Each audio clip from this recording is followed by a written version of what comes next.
Welcome to the PrintGizmo tutorial series. Today we are going to talk about change order request. Let's get into it. From your dashboard, let's take a look at orders, active orders, and for this particular example, we're going to look at order number 33102.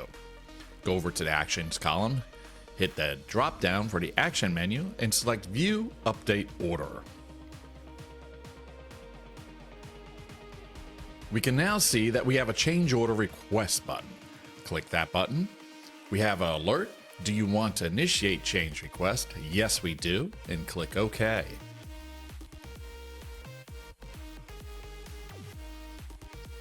We can now see all of our product details. For this example, we are going to change the quantity of the sheet from 250 to 1000. Click the edit button. We're going to use the drop down, change that to 1000. You can change any specs here, also add additional details, and if a product SKU exists, add that also. When completed, click Save. Okay, the next step is to assign printer. This is a specification change. We can make any comments we would like, and then, when completed, click Save.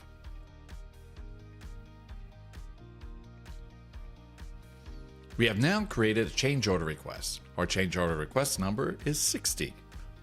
I hope that this video was helpful for you. If there are any questions, feel free to contact our support gurus via the chat button, email, or telephone call.